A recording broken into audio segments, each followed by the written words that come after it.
শীতের রাতে গরম গরম রুটি হোক বা পরোটার সঙ্গে খাওয়ার জন্য বানিয়ে নিতে পারেন দুর্দান্ত স্বাদের ফুলকপির এই রেসিপি। একদম কম সময়ের মধ্যে তৈরি হয়ে যায় আর খেতে কিন্তু দারুণ হয়। তার জন্য এখানে দেখুন একটা ছোটো সাইজের ফুলকপি একদম ছোটো ছোটো টুকরো করে কেটে ভালো করে ধুয়ে নিয়েছি। এবার এটা গরম জলের মধ্যে ভিজিয়ে রাখবো 10 মিনিট। এখানে ফুলকপি ভাপানোর দরকার নেই, একটু গরম জলে এরকম ভিজিয়ে রাখলে হালকা দেখবেন একটু নরম নরম ভাব হবে। দেখুন 10 মিনিট পর ঢাকনাটা সরিয়ে নিয়েছি। এবার এটা একটু ভালো করে ধুয়ে জলটা আমি ঝরিয়ে নেব। ফুলকপি ভাজার জন্য এখানে কড়াইতে দিয়েছি আমি 1 চামচ সাদা তেল। তেলটা গরম হয়ে যাওয়ার পর গ্যাসের আঁচ লো টু মিডিয়ামে রেখে ফুলকপিগুলো দিয়ে একটু ভেজে নিচ্ছি। এখানে আমি ফুলকপিগুলো আগে 1 মিনিট একটু এভাবে ভেজে নেব। ভেজে নেওয়ার পর ঢাকা দিয়ে লো টু মিডিয়াম আঁচে রেখে দেবো। এখানে দেখুন একটা বাটি নিয়েছি, বাটির মধ্যে দিয়ে দিচ্ছি আমি হাফ চা চামচ মতো হলুদ গুঁড়ো, দিয়ে দেবো হাফ চামচ জিরের গুঁড়ো, হাফ চামচ মতো ধনে গুঁড়ো। এবার দিয়ে দিচ্ছি লাল লঙ্কার গুঁড়ো হাফ চা চামচ, দিয়ে দেবো কাশ্মীরি লঙ্কার গুঁড়ো কালারের জন্য, আর দিয়ে দিচ্ছি সামান্য গোলমরিচ গুঁড়ো।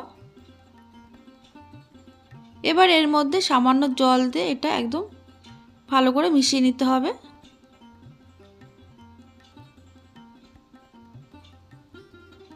দেখুন ভালো করে মিশিয়ে নিয়েছি। এবার এটা সাইডে রেখে দেবো। আর এদিকে ফুলকপিটা ঢাকা দিয়ে রেখেছিলাম লো টু মিডিয়াম আছে। এবার ফুলকপিটা কিন্তু একটু নরম হয়েছে আর এগুলো কিন্তু একটু লাল করে ভেজে নেব। এবার এর মধ্যে দিয়ে দিচ্ছি আমি সামান্য পরিমাণে হলুদ। ফুলকপির মধ্যে কিন্তু আমি সামান্য একটু নুনও দিয়েছিলাম, সেটা কোনো কারণে দেখানো স্কিপ হয়ে গেছে। এবার ফুলকপি ঠিক এরকম কালার আসা পর্যন্ত ভেজে নিতে হবে। ফুলকপি ভেজে তুলে রাখার পর এবার কড়াইতে দিয়ে দিলাম আমি 1 চামচ সাদা তেল। ফোড়নে দিচ্ছি হাফ চা চামচ মতো গোটা জিরে, দিয়ে দিচ্ছি সামান্য থেতো করা আদা। এখানে আদা বাটা ব্যবহার করবেন না, আদা একটু থেতো করে দেবেন, না হলে একটু গ্রেট করেই দেবেন। দেখুন একটু নাড়াচাড়া করে নেওয়ার পর তৈরি করে রাখা মশলাটা এর মধ্যে দিয়ে দিলাম, আর বাটি ধুয়ে সামান্য একটু জলও মিশিয়ে দিলাম এর মধ্যে। এবার লো আছে মশলাটা একটু কিছুক্ষণ নাড়াচাড়া করে কষিয়ে নেব।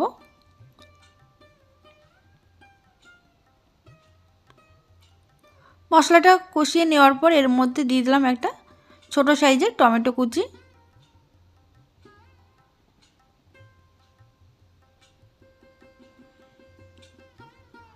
টমেটো একটু নরম হয়ে যাওয়ার পর এবার আমি এর মধ্যে দিয়ে দিচ্ছি অর্ধেকটা ক্যাপসিকাম কুচি। এখানে একটা মিডিয়াম সাইজের ক্যাপসিকাম অর্ধেকটা এরকম ছোট ছোট কিউব করে কেটে নিয়েছি। ক্যাপসিকাম দেওয়ার পর মশলার সঙ্গে আমি 30 থেকে 40 সেকেন্ড একটু নাড়াচাড়া করে এভাবে কষিয়ে নেওয়ার পর এবার আমি এর মধ্যে দিয়ে দিচ্ছি ভেজে রাখা ফুলকপি।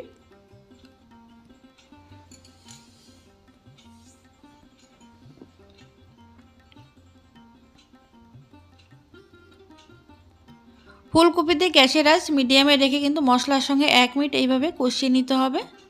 এবার সামান্য একটু জল মিশিয়ে দিলাম, এর মধ্যে কিন্তু খুব বেশি জল দেওয়া যাবে না। জল দিয়ে ভালো করে মিশিয়ে নেওয়ার পর এবার আমি ওপর থেকে দিয়ে দিচ্ছি স্বাদ মতো নুন, আর দিয়ে দেবো সামান্য কয়েক দানা চিনি টেস্টটাকে ব্যালেন্স করার জন্য। নুন মিষ্টি দিয়ে আবারও ভালো করে মিশিয়ে নিতে হবে। মিশিয়ে নেওয়ার পর এবার ঢাকা চাপা দিয়ে একদম লো টু মিডিয়াম আছে এটা 3 মিনিট রেখে দেবো।